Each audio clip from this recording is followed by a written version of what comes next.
Hey guys, I was talking to my friends on Discord yesterday, as I commonly do, and I came across a pretty important realization. And that is that many of my friends know me as the trench barrel guy because I'm always talking about how good it is, but I've never actually made a full video about trench barrel and why it's so strong and what the best weapons using it are. So today, that's what we're going to be talking about.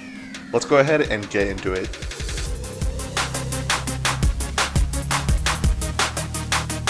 So starting things off, I want to talk about what Trench Barrel does and where it shines. First of all, Trench Barrel is a perk you can get on shotguns, which makes it so that whenever you do a melee and land a hit, not a kill, you will get 3 shots which do a 50% increased damage, and you also get some stat bumps to your handling and reload.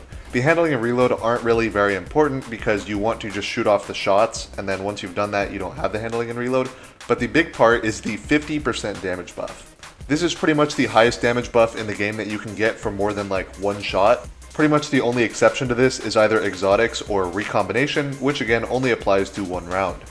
And while that on its own sounds exciting just because it is such a large buff, it does unfortunately have some downsides, mainly just in the amount of time it takes to do a melee, especially if you need to repeat it every 3 shots. That being said, there are some ways to mitigate this, and one of the biggest ways is to use a ranged melee or one of a shorter casting melee options like the Shuriken on Hunter. When the final shape dropped, there was a quality of life improvement or a buff in some people's eyes to Trench Barrel, and this pretty much just changed Trench Barrel to apply on ranged melees as well as regular melees, so now you don't have to use your uncharged melee if you're using a ranged melee. This has a couple of benefits, especially when you're running on something like Prismatic, where you really want to be using your powered melee because that'll make you Radiant.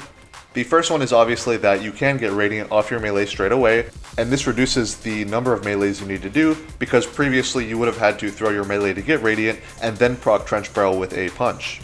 This also allows you to apply any effects that your melee does right away whenever you're proccing Trench Barrel, so you're just proccing a buttload of things all at the same time. For example, if you were to be running the Threaded Spike on Hunter, you could apply Sever to the enemy, which can be super helpful, especially in more difficult situations where you would be taking a lot of damage when you're that close in their face. Or you could use it on the Shurikens on Hunter and apply Overload, get Radiant, and get Trench Barrel all at the same time against an Overload, and then burst them down using the Trench Barrel shots. And these tips for how to use Trench Barrel are all fine and great, but where are the best situations to actually make use of Trench Barrel, as that is kind of the direction our meta has gone, is that certain things are specialized for different things. For example, something like Still Hunt with Celestial obviously has absolutely amazing burst damage, being able to just load up a shot that one-shots a lot of things. However, obviously it has lower downtime than something like Trench Barrel, which can apply every time you do a melee. And there are actually a lot of indirect things that have made Trench Barrel even more powerful with the final shape, which we'll talk about a little bit later. But first of all, going back to the situations where Trench Barrel is best, I see 2 main situations. The first and most prevalent one is going to be as a major bursting option, especially in harder content. Major bursting is essentially some kind of damage weapon which is designed to do a ton of damage super quickly over a short amount of time against an enemy that could be 1 or 2 shotted or killed very quickly by the weapon.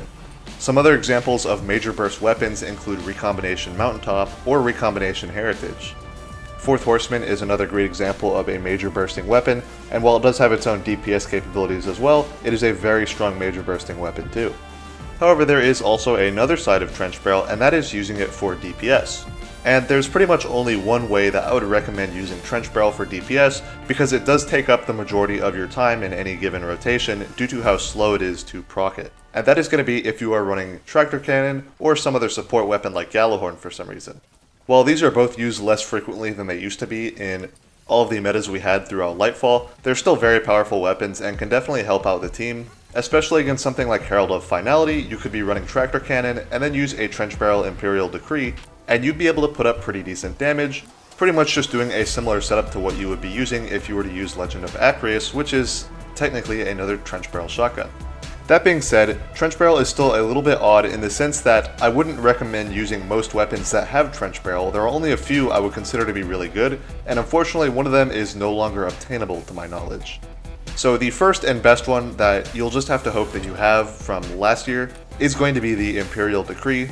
This shotgun has shown up a few times on my channel and others as well, however I don't think it's ever really made it into the mainstream meta like I think it deserves to be.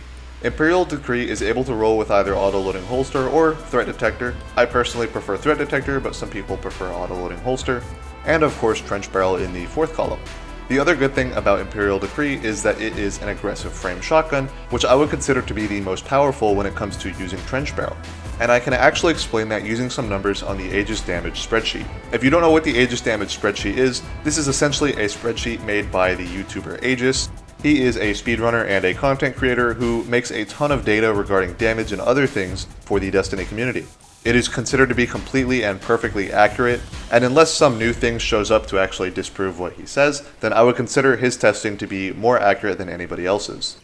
So there are 3 metrics here that we can measure between the different shotgun archetypes using trench barrel. The first one is the total damage, and this is the amount of damage that you're doing across the entire reserve of the shotgun, proccing trench barrel with every shot. Next up is the burst DPS. This is essentially the rate that you're doing damage at over time, only over the first set of shots. Then the sustained DPS is the rate that you can do damage of your entire reserve over that amount of time, and you'll see that it gets quite a bit lower using trench barrel, because the more repeatedly that you are chaining trench barrel, the more often you are having to stop shooting and do melees. That being said, despite that, they could still all put up pretty decent damage numbers considering that, just because of the size of the damage buff you're getting. So we'll start off with the best and look at aggressive frame shotguns, and you'll see here they get by far the best total damage. However, they do get the lowest burst DPS of all of the trench barrel options. And this is actually just because of the archetype of shotguns. This is exactly the same when it comes to any damage perks on shotguns. Aggressive frame shotguns have the best total and the worst burst DPS. However, where it gets interesting is that the sustained DPS of all of the options are relatively similar. This means that if you are doing a DPS rotation, aggressive frames are by far going to be the best option in any longer damage phase, with the trench barrel shotgun having an optimal empty time of just over 20 seconds. It is worth noting that the empty time and the DPS stuff here is extremely optimized, and you're unlikely to actually achieve the numbers in this. The purpose of the chart is just to compare weapons to each other on an even playing field. That said, you can very easily dump an entire reserve of trench barrel shotgun in 30 seconds, which is the average duration of most raid DPS encounters. And as we move from less damage per shot and more fire rate, you'll see pretty much an increase in the burst DPS, however a reduction in the total damage. Because of this, I recommend having a rapid fire trench barrel shotgun as well, especially in easier content where the first burst can one-shot the majority of majors. For example, in a normal mode raid, you could use this to quickly burst down a barrier champion before they can put their shield up. However, as you get into harder content, the 3 trench barrel shots of a rapid fire frame shotgun are unlikely to one-shot a beefy major, which means that you would have to proc trench barrel more often, which would lead to a reduction in your DPS to be even lower than that of an aggressive frame. And on top of that, with having less total damage, it means you are less ammo efficient as well, which can definitely come into play in something like a Grandmaster Strike. So lastly, let's talk about some of the best shotguns that have access to trench barrel that you should be going for now, or checking your vault to see if you already have. My top recommendations right now are pretty much the Imperial Decree or the Perfect Paradox, which just released now. However, there are plenty of alternatives which also have very strong rolls. If you're looking for one in the energy slot, I would recommend the A Sudden Death from Prophecy. And for a rapid fire frame, I think that the Dead Weight is the strongest one. However, you could also go for the Ikelos shotgun if you want one that's easier to obtain. And there is actually a very easy way that you can look yourself if you're trying to find even more options. There is a website called the D2 Foundry. This is similar to light.gg if you've heard of that. However, I think it has a lot of extra systems that make it much better for what it does. You can actually go onto the website and set filters for different types of weapons. So for example, I could filter to shotguns with trench barrel and look at all the shotguns in the game that have access to trench barrel. And you can see that there are 28 of them. But what if you're looking for only aggressive frames? Well, you can filter for that too. And from there, you can go look at all of their perks and see which one is the best option for you to go after. Anyway, that's going to do it for the video. Thank you guys for watching, and I hope to see you in the next one. Bye-bye!